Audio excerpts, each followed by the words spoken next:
Hi, all you SPMEs out there. Today's question has 3 answers, and you're going to want to stick around because the third answer is a secret as to the exact amount of money you should be paying when you're self-publishing a book. So let's get into it.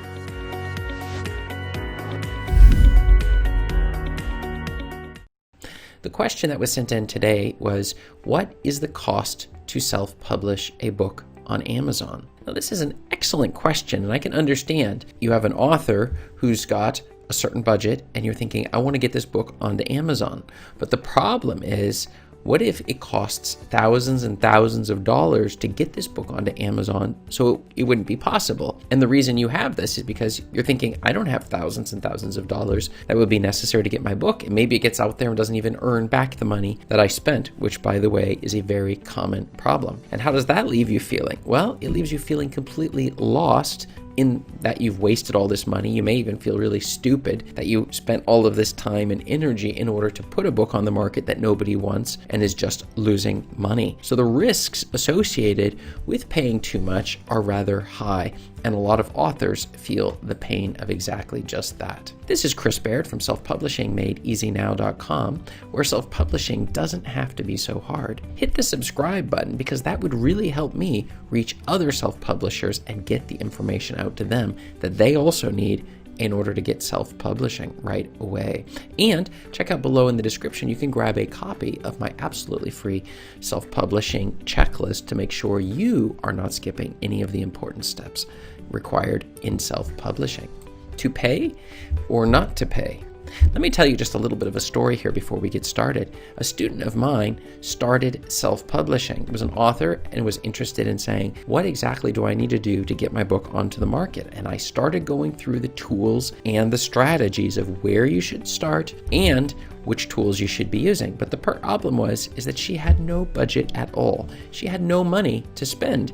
And so then the question is, what exactly do we do in that position? Is this still possible without any money at all in order to get our book onto the market? And I was able to help her because one of the things with Self-Publishing Made Easy is this concept that we should be able to pay whatever we're able to afford, and there is always a way to work around all of the problems that we're having when it comes to self-publishing, and especially in the area of money. And so I was able to help her moving forward through the Smashwords route. And the reason why Smashwords is a very powerful route when we're trying to get the Mobi file so that we can put our Kindle version onto Amazon, it's because the Smashwords, they will take in your Word document into their system, and then it will spit out a Mobi file, and also an EPUB, which could be used, for example, for Ingram Spark, perhaps Lulu, but at least Ingram Spark, and you can use it on Amazon. And what is the cost to do all of this amazing work? The answer is absolutely nothing. So we're using them to do the formatting to make sure that it ends up correct, and they've got advanced software to go about doing that. So this is an option. That's not an option that I use. I'll get into what I do a little bit later, but this is just the free option. And so that was the suggestion. Now, she's still deciding whether to pay or not, because I commented that the absolute best tool when you're self-publishing in terms of the formatting of the book is to use the program Jutoh, which you can find below my affiliate link in the description. This is by far, there's nothing that competes with it. It's the best on the market for getting your book perfect the right time and putting it into the different formats. But she wasn't sure if she wanted to pay the $50, $60 or whatever it is for this particular tool, which is incredibly cheap, but she wasn't sure if she wanted to. And that's why we want to explore the different options.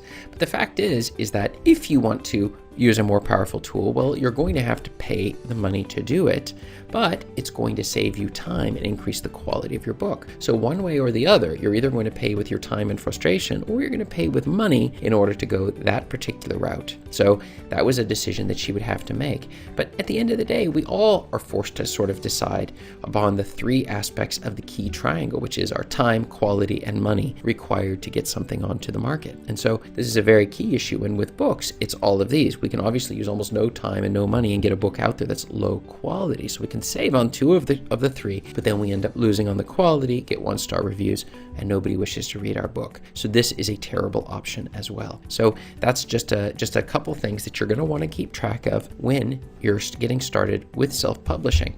But let's get into the key answers to the question. What is the cost to self-publish a book on Amazon? And the answer is, it depends upon what you do yourself. like we were saying, you can pay other people to do everything, but I really wouldn't suggest that. I would suggest you learn how to do it yourself. And the second answer of the day is, where do the costs come in? Well, one is on the niche research. I use a number of tools, KDSpy, which you can find my affiliate link below in the description, in order to find the right niche keywords that would make sure that I'm going to be putting a book onto the market, that there's a hungry market for it, and that they're buying the books, but there aren't that many books on that topic. So that's one of the tools I use for that. Then it comes to the manuscript. For that, I'm going to be using, of course, I use just Word, so that's free. And then we have our cover that we're going to do. You can do this for free using Canva, or you can pay Fiverr, which I use Fiverr. You can pay for just $20. You can get a cover. I use a cover designer, which you can find her link below in the description, my affiliate link down there, that I use for all of my book covers. It's fantastic. The covers look great, and I see the sales coming through. So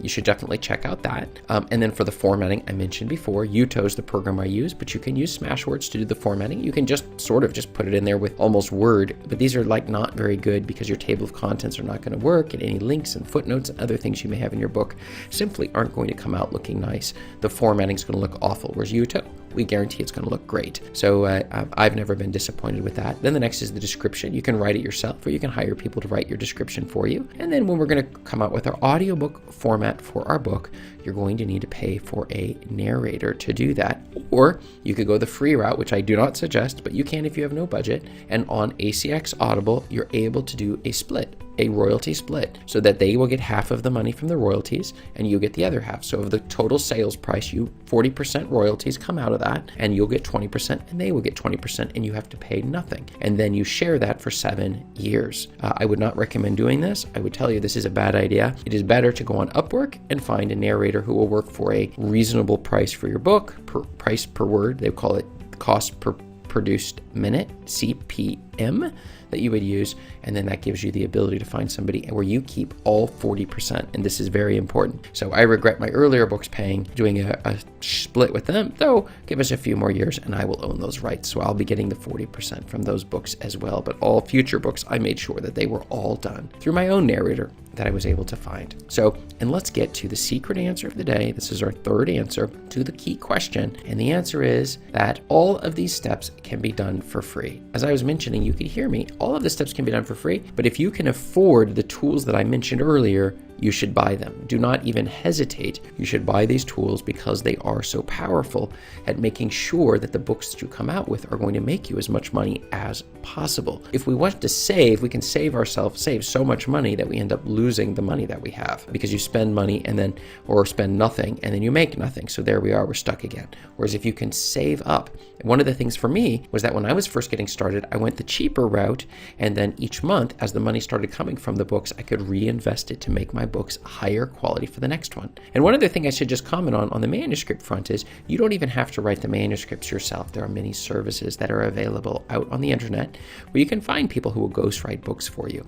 So you shouldn't even feel, if you're an author and you want to write the book yourself, feel free to do that. But I found that there were so many niches I wanted to get books on the market on that I simply would pay other people to write the books. I would own the rights to the manuscripts. I would make sure it was not previously published material using certain tools. Copyscape is one that I use. And then after I verified everything was under control, I would then publish those books onto the market using all of the tools and the steps that I just mentioned. And so the end result being seeing more money pooling around from those books, giving me the ability to increase the quality of the books, and even hiring virtual assistants in order to take some of that load to make sure that I wouldn't have to do even some of these steps. So we continue training people up, moving onward with the process, and we continue just putting it out. So now it's been over 185 books that I've put onto the market. So, and they continue, and the money then refuels, and that gives me the ability to do additional things like creating courses and other things like that. So these are just a few of the things you're going to need to remember when you're going to self-publish a book. To give you a round figure, assuming if we're doing the ghostwriting route, then we're going to be paying probably about $300 a book, okay, for the entire process. If you're writing the book yourself, well, then we can do it as little as $100 to $150. So these are some reasonable prices. And if you go with a company that says they'll do everything for you, I've seen it be like $3,000 to $10,000 per book. So I would highly recommend you to do it yourself first. Okay, get the hang of how this is supposed to play out, and then over time, you'll get better and better at this particular thing. So tell me, what did you find? Have you managed to beat $300 for your book? Yes or no? Just let me know below in the comments. I love to hear your things, and check up above me here for more video answers to your self-publishing questions. Thanks.